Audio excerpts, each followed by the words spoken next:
one. Doug Gottlieb in for Colin. This is The Herd on Fox Sports Radio, Fox Sports 1, and the iHeartRadio app. Joy Taylor alongside. Let's welcome in Michael Rappaport, who joins us. Actor, antagonist, hot take artist, and protector of all things Odell Beckham Jr. Yeah. You, as a New Yorker, have a beef with me. Oh, yeah. Well, word on the street is that you called Odell Beckham a loser the other day. I was offended about it. Plenty of New Yorkers were. I fended them off because people were like, where is he? We want to talk to him. And listen, I have been on this program. I've been on my own social media platforms screaming and yelling about Odell Beckham, screaming and yelling, punching walls, getting into fights with equipment, dropping passes during playoff games. But Odell Beckham is a Ferrari. Okay, we need to rev that puppy up every now and then. Otherwise, the Ferrari goes to waste.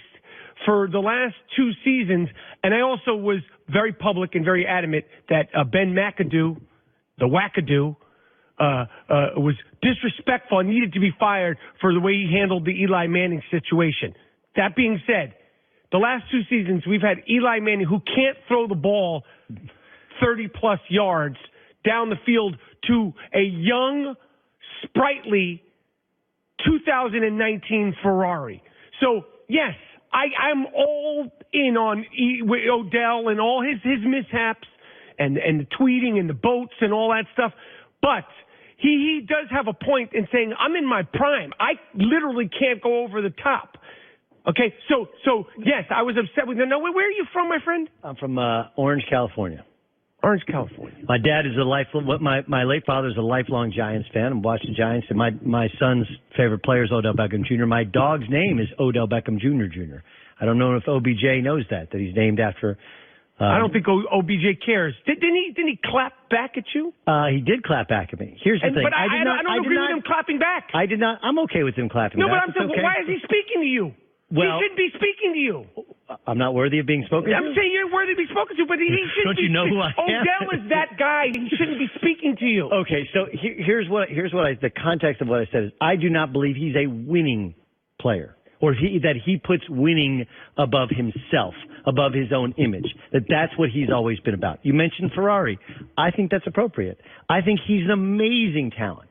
He is a breathtaking, just like when a Ferrari drives down the street, you're like, damn, that must be fun. But the problem with Ferrari is a lot of times a Ferrari's in the shop. Odell's in the shop a lot. Okay? True. And here's the thing. You can tell me you're a leader. You can tell me you're about winning. And you can tell me, hey, when we got off to a bad start and he pointed some fingers at other guys not working hard and a little bit about Eli Manning and some of the play calling, like, there's some accuracy to it. But I would also point out they're playing the Bears with a chance to beat the Chicago Bears at home. He's on the hands team. He's considered to have the best hands in football. And the only thing we focus on pregame, maybe in the history of the NFL, is Odell Beckham Jr. One hand here, one hand. And it's amazing. And he doesn't lay out to get the football, which is his specific job. In football, we've learned the old Patriots adage, do your job. Yes. I think there's some hypocrisy in either what you're saying or what you're saying, what you're echoing. You're actually admitting Ben McAdoo was right. Eli Manning was washed. You might not have liked his bedside manner, but it was the right move at the time, and that's what they should have done. They should have bit the bullet and gotten rid of Eli Manning or made him a backup and drafted Sam Darnold last year. They didn't, and now they're reaping they're reaping the lack of benefits or lack of rewards from it, as well as Odell Beckham Jr., who is a tremendous talent. But stop saying he's this. You're not saying it. He wants to think he's a leader, but leaders. He has to prove it. Leaders do. Leaders don't say. You're totally right, and he's no longer like when he burst on the scenes and the fame and the catch and the looks and the blonde hair. I think the amount of stardom even took him back. I was at a place in New York, like an event with other big names, and when he moved across the room, the only other person I saw move a room like that was Brad Pitt in his prime. Like the whole room followed him, and that thing can kind of put you on your heels. But now you're heading into your 6th season. Yeah. Now it's like we're talking about like what you're going to be. So I think this is important here, but I would be demoralized if game 1 of the season comes up and Eli Manning is starting as our quarterback. I'm going to be demoralized, and I imagine Eli and the rest of the Giants are going to be demoralized, and it's going to wind up backfiring on. I don't know if he's more like a truck. A fast-driving truck, a young Saquon Barkley, who the guy you're filling in for, we had arguments about him being drafted. Oh, well, he was wrong. He's probably listening on the ski slopes. Oh, you were wrong. I don't think Colin was wrong. Colin's not saying. Has not said that Saquon Barkley's not awesome. It's when you're drafting that high in a quarterback-heavy draft. They had a chance to stick a stake in the heart of the Jets, who moved up to get the third spot. We ain't ain't worried about the Jets. They had a chance. You should be. Yeah. They got more cap space, and they got a better young quarterback. They got a plan for the future. Yeah, you're right. You're right. Okay, so and they might get Le'Veon Bell. And they might get Le'Veon Bell. I got it. I understand so the point is not that no one's saying Saquon stinks. But we're saying you could have had Darnold, and you could have gotten another running back. Let me quickly get you to the Lakers last night. The Rockets fans and Harden's complain about the refs. Should have. Valid. LeBron is fully activated, sprayed Soul Glow all over his body. He's playoff activation mode. Takes a lot of shots, makes a lot of shots. They win down the stretch. How important was that game for how you look at the Lakers? Listen, I feel like the Lakers are going to make the playoffs. Last night, I think Luke Walton deserves the credit. He had them ready to play. Defensively, they played hard and as good as you could play him. They took some key charges, and I think that was put in the head by the coaching staff. If the Lakers had lost, we'd automatically be in Luke. So I think he deserves some credit for having his team ready after a very tumultuous pre-All-Star break. Going into the break, they won one game. The calls were bad.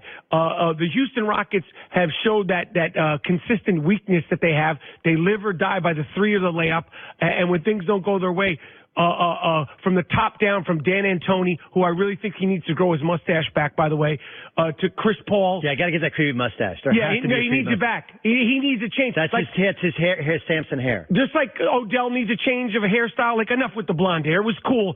We got to move forward. But Dan Antoni, I think it would afford him to do well to get the mustache. Let's stay focused. You got to stay. I'm going to keep you focused. He played well. They got a long road. The Kings blew a game last night versus the great Golden State Warriors.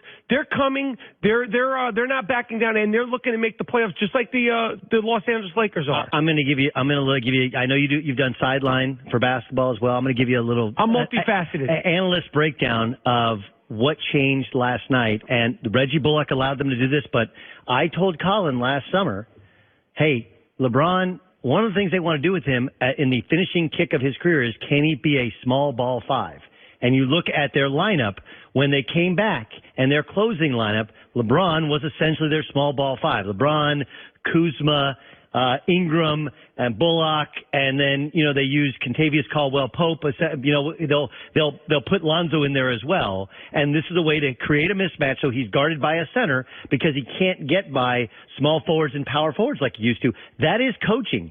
The defense is coaching. The shots going in or not going in, not really coaching. Do they take good shots? It is. I agree with you. I thought it was a good night for Luke, and I do feel like we know how this story ends. It ends with them in the playoffs, doesn't it? Like it's almost preordained that's the way it happens. I think we expect it to be preordained because of it's the LeBron James factor, and after what he did in the playoffs last year, ridiculous that he could pull off. He's a miracle worker. I got 30 seconds. I want to ask you. Okay. If you were to give Kyrie Irving advice, because now people are filming every facet of his life. Don't share things that we didn't know about. We didn't know that you spoke to LeBron James and you made amends with him. So now the media's like, well, every time we speak to you, you might give us some good stuff. We didn't need, like when I text you, Joy. I speak to you. I don't go, oh, I spoke to Joy. This is a conversation. Why are you sharing that, Kyrie? And then when people want more, you're like, what are you asking me this for? We got to run. You're great. That's great advice. Great advice. Thank you. Next time, you say it like you're